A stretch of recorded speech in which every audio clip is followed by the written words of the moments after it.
Alright guys, I have received some requests primarily from a good Facebook friend, Mike Lester, who is an incredibly talented young man. He's a drummer. I believe he is still in high school, and I actually was introduced to him through my friend Rich Redmond, and Mike was a guy who shows incredible hunger for learning as much as he can about the drums. He's very much like me and Rich, where he's involved in music programs in his school. And one of the things that he asked me about was my brush techniques. I put a number of brush solos up. A lot of people have seemed to have responded very positively to that. So I was asked to put together some information in regards to brushes. I do not consider myself to be an expert in anything. So what I'm going to do today is I'm going to share with you some information and some insights that I have, some techniques that I've come up with. Some of them may be a little bit unorthodox, but they work for me. I invite you to take everything I say today with a grain of salt and explore your own techniques and your own styles, basically with some of the information that I'm going to give you. I'm not going to play my big band kit today. I actually have a Gretsch, beautiful Gretsch snare from the Catalina kit at my church. I'm going to talk today about some techniques using wire brushes. The Regal tip wire brushes are the ones that I use personally. I'm also going to talk a little bit about these whisk style brushes, which I'm relatively new to, but I have come to enjoy very much. And I'm also going to talk to you about some of the things that are available today to help you with your own studies of the brush. One thing in particular, and I sent this to Mike and he had a very positive response to it, was the wire brush technique manual that is available for download on the internet. And actually, I will make this link available whenever I post this. This is put together by the ProLogix folks, and what really makes this a nice study aid is the fact that it breaks down information about the brushes, the idea of staccato and legato sounds, and what's really neat is it talks about the sweep techniques, and it also talks about the striking techniques. And I'm actually going to probably end up doing two parts to this series. I'm going to talk about striking techniques today, and then I will be talking about sweeping techniques or stirring the soup in the next piece that I'm going to put together. I'm shooting this on my iPhone. I literally don't have any high-end editing software, so I'm going to do the best that I can do. One of the neat things, though, about this study aid that's available are these wonderful diagrams that you can get. Actually, ProLogix makes these wonderful templates that you can actually download. You can buy these as well, and they sit on your actual snare drum. So this is an example of a legato shuffle.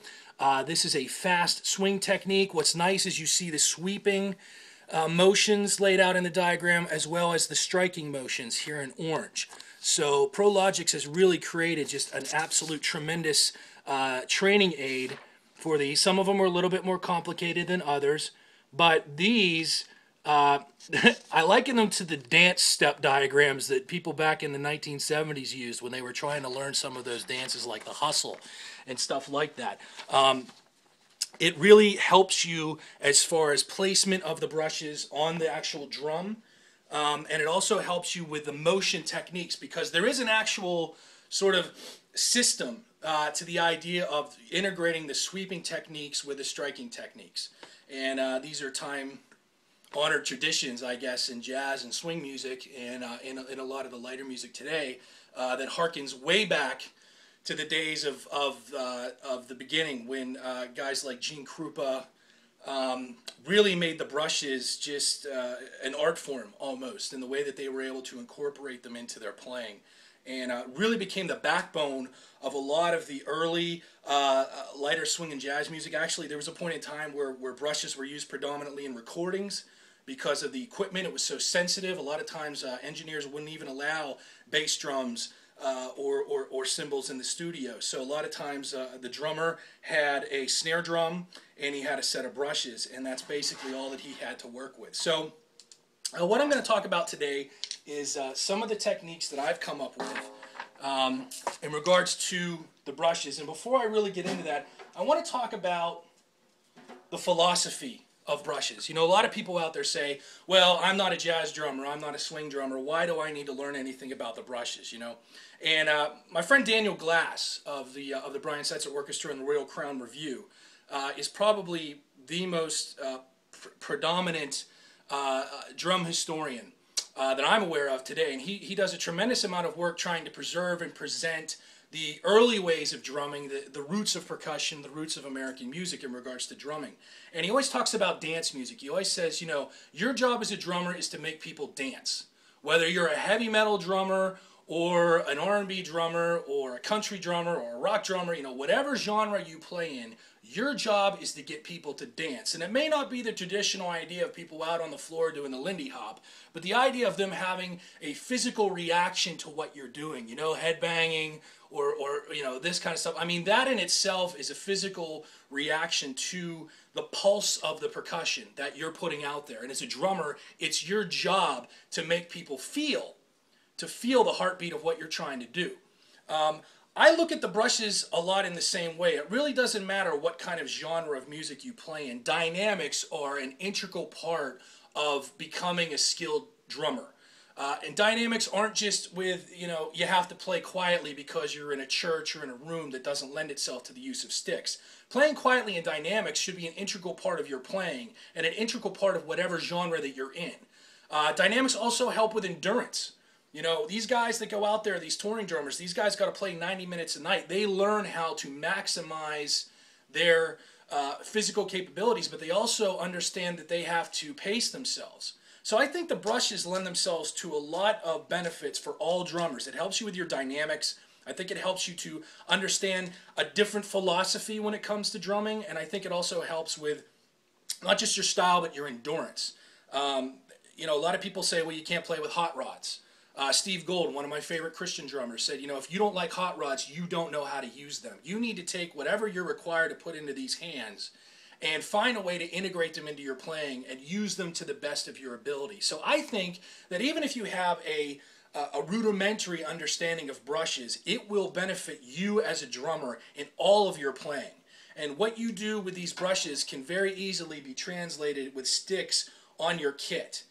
So this is a skill I think that every drummer should aspire to at least get a rudimentary understanding of, because it will help you with your dynamics, it'll help you with your stylization, it'll probably give you a greater appreciation for drumming as a whole, and you will see some real tangible benefits. So, you know, one of the things about brush playing is it's a completely different sort of style than holding sticks. You know, when you hold a pair of drumsticks, you know, drumsticks tend to be, a lot of control comes in your wrists and your fingers and stuff, and you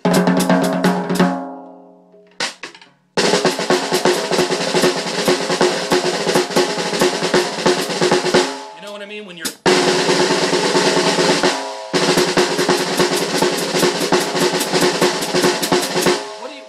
where's that coming from? It's coming from a combination of your fingers and you know, wrist work. When you're using brushes, because these sticks have to be propelled in a way, but they have rebound. There is a definite rebound that happens with a stick. You don't have to do anything. You know? It's simply letting the stick fall and controlling that rebound to basically point the stick in the direction to fall again. So you're not really doing a lot of work. You're letting the stick do a lot of the work for you. It's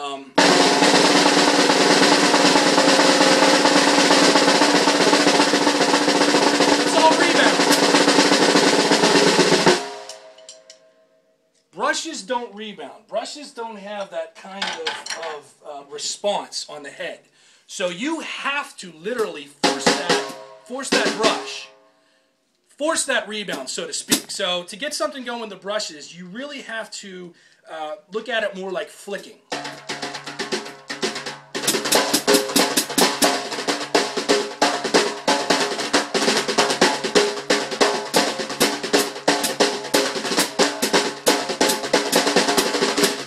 I have to do that.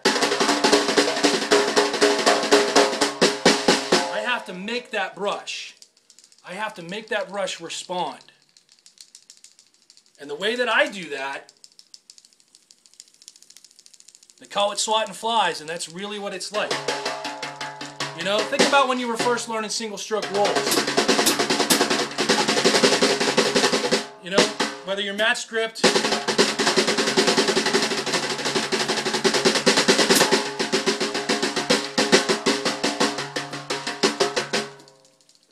and that's literally what I'm doing. It's a combination of my wrist and my fingers.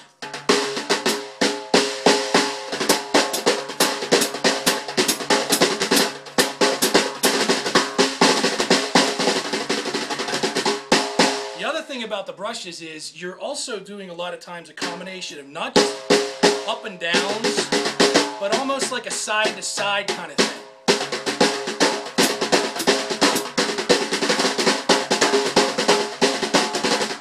So you're letting the brush glance, and you're accenting with more of a strike.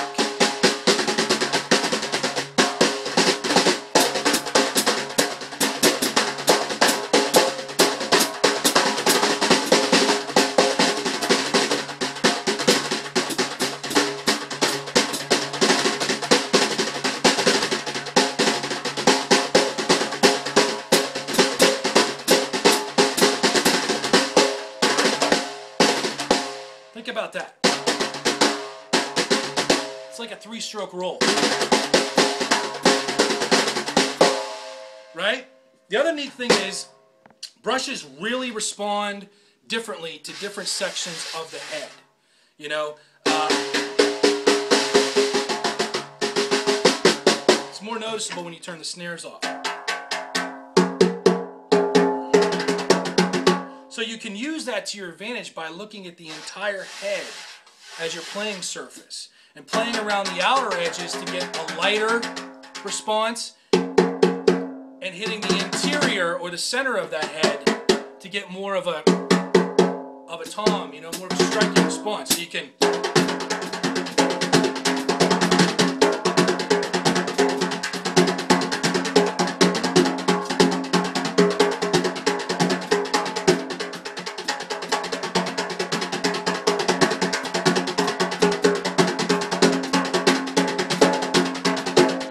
Krupa used to do that all the time in his solos. He would work from the outside of the drum in.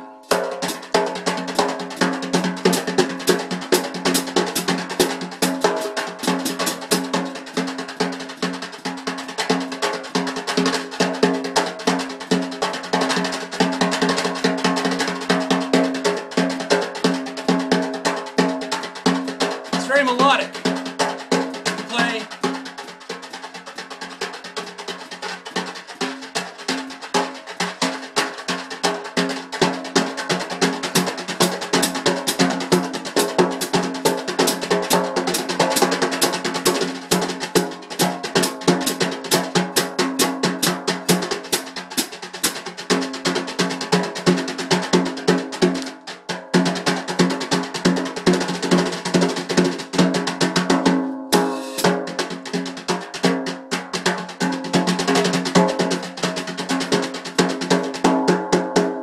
I'll go real unorthodox and I'll do like a reverse traditional.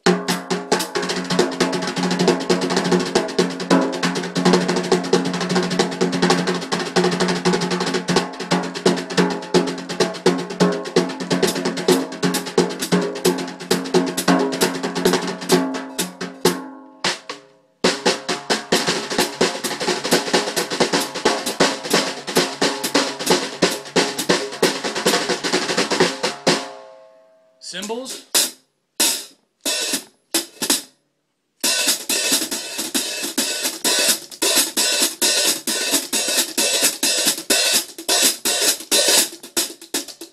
Totally different response.